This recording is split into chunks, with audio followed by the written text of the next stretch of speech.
So welcome back to my channel, and if you're new, welcome, and please make sure you hit that subscribe button, join the squad. Make sure you like this video, drop a comment, let me know what you think, and make sure you share this video. So I've been getting a lot of questions about how I make the base for my paper flowers. So what there are actually two methods of making the flowers. Here is one method which is also quite popular. When cutting the petals for the flower, um, some people usually cut out with a base like this. So what they do is they simply attach that base together, crease and fold this line right here where the petal and the base is joints. So they simply fold it and then attach this with your glue gun. Use your glue to attach it, and then fold the petals and build the flower. So in that manner, you start building from the smallest petal down to the biggest petal around that forms the whole flower. So but I realized, so you don't actually need a base to cut out a base for that particular technique, because these will I say indentations that were cut out as part of the petal will be used to form the base as you build the flower. So as you get more petals, you crisscross, you form the horizontal side, then you turn and form the other side. I'm sorry, I'm making a bad representation of this, but you understand what I'm actually trying to say. So that's how some others build. I don't do that because I find it very taxing, and sometimes I'm inaccurate in getting the exact measurements. So sometimes my petals are not as straight as I would want them to be. So what I do, these are some of those templates. I tried them a few times and I didn't like the way it came out. What I use though is these kind of templates. So I just simply cut out the petals for the flower, and then I use a cardboard or any other cardstock you have, and then just cut out a round base. As you can see, this is what I'm using to trace out. I just cut out a round base, just trace. You can just use anything, don't mind that cup that is sitting over here. I'm also using that as a template for the smaller flower. So I use this container of my pins, I don't know if they call fish pins or whatever, binder clips, sorry. So I just use this to draw out the base for the medium flowers. I use this cup, it's very dirty, don't mind me. I use this to cut out the base for the smaller flowers, and then I use this compact powder to draw out the base for the biggest flowers. As you can see, I've already done that here. I don't know if it's clear enough, but you should see the outline. I use this for the biggest flowers, use this for the medium, you can see the size difference, and I use this for the small flowers. So once I cut out the base and I cut out my petals, for a few people who have seen me building my flowers, what I do is, for my petals, once I cut out the petals, okay, let me see, I have one here, one of the silver chrome petals I cut out. So this is how it looks like. This is how a petal looks like. What I do is, my glue gun is not hot, so I probably won't be able to do that. What I do is I simply cut a line in the middle, just a small line. It doesn't have to be super long so it doesn't go into the petal, just about 2/3, 1/3 rather, of the length of the petal. So what I did is, once I cut this, I put a bit of glue on one side and then fold, so it gives a nice little curve on the petal. Alright, as you can see, gives it, so instead of it being, just straight out, by the time I want to, for instance, just attach it to the base, it will just be flat. But once I give it that crease, now it has a shape, and by the time I'm placing it on my base, you can see that it has some structure and sitting up straight. And the key to this technique is, for the outer petals, you glue the sides just slightly. So as you build in your flower and you're coming in using the smaller petals, let's say for instance I'm using this size. This petal is actually the smallest size for my large flowers. So by the time I'm starting with this, I won't crease this sides as deeply as I would fold the smallest petal, because I'm building it.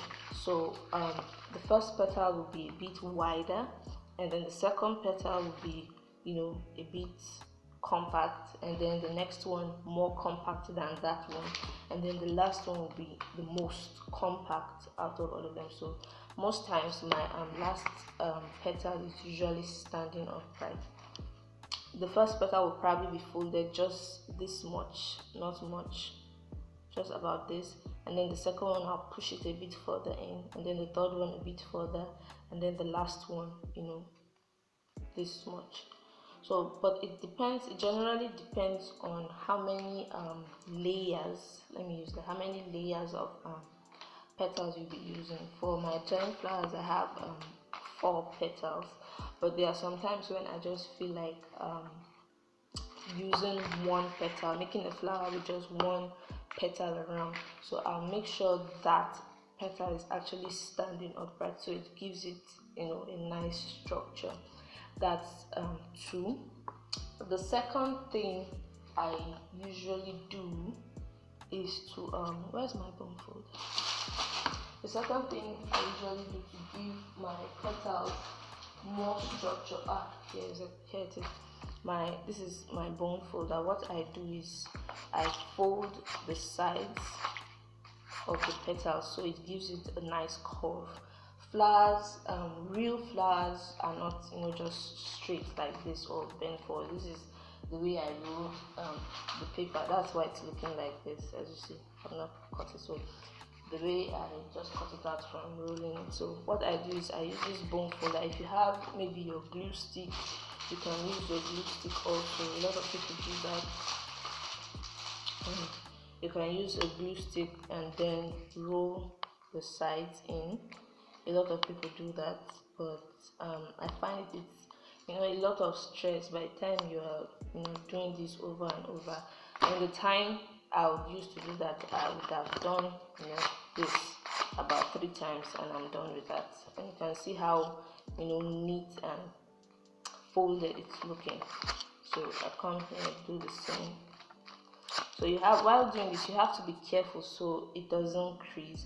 So make sure the paper is laying flat, and then just hold the bone folder with your 4 fingers and then your thumb in front of the flower, and then just give it a nice little drag.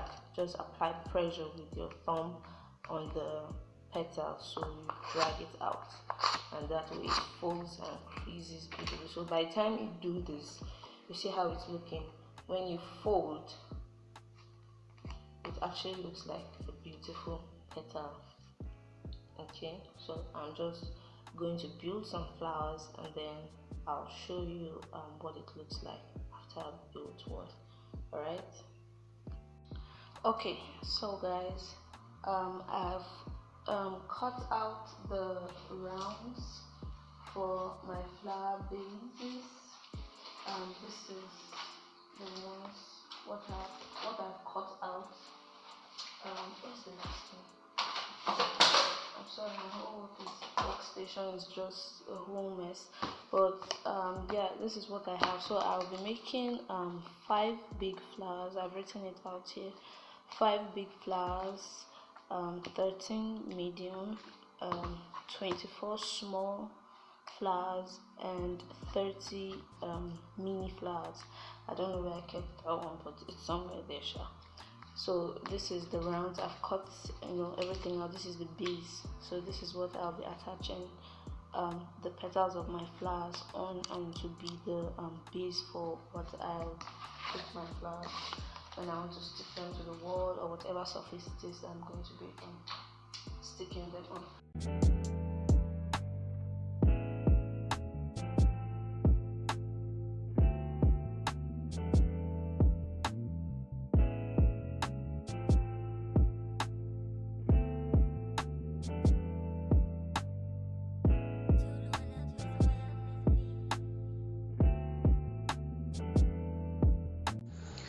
Okay guys, so I'm done making my flowers. Don't mind my nails. I had to cut my index and thumb nails so that it will be easier for me to assemble the flowers. So I'm done with everything. This is the whole these are all the flowers, and it took me about 9 to 10 hours to get. Guys, so I'm sorry the video got cut short. My battery died and I had to charge it a bit and then come back and record this. So I'm sorry I look crazy. I'm so tired, I'm so exhausted. I just want to go and rest. So yeah, as I was saying, it took me exactly 10 hours. Let me say 10 hours, after I finished cleaning my workstation, arranging the flowers and everything. It was like about almost 4:30 in the evening. I started working at 6 a.m. and that was when I started timing. So by the time I did everything, stopped the timer, it was 10 hours plus. But I had break periods. I definitely had break periods. So it's not like I did 10 hours straight, badass, straight up. No, I did not. I could not. So I had like 2 break periods of 30 minutes. So that's like 10 hours minus an hour, but with the hour because I was resting, eating, stretching, trying to get my muscles to work again and not cramp up. So that 1 hour is part of the work. Just put it there. So that's basically what I did.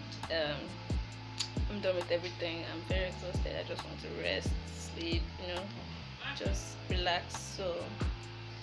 So yeah, make sure you like this video. You know what, try this out and then let me know between this technique I used and the one I explained earlier, which one is easier for you, and then leave that down in the comment section. So make sure you like this video. If you get this video to 20 likes, I'll do a part 2 on tips and tricks or like a tutorial. Let me just call it a tutorial on how I make my paper flowers. So just some tips and tricks and things that I use basically. And yeah, so like this video, drop a comment, let me know what you think, and then subscribe if you're new. Subscribe, join the channel, join the squad. And yeah, I'll see you guys later. So I'll leave a little montage of how everything, the decoration went. I'll be posting this video the day after I actually do the decoration and everything. So I love you guys. Bye.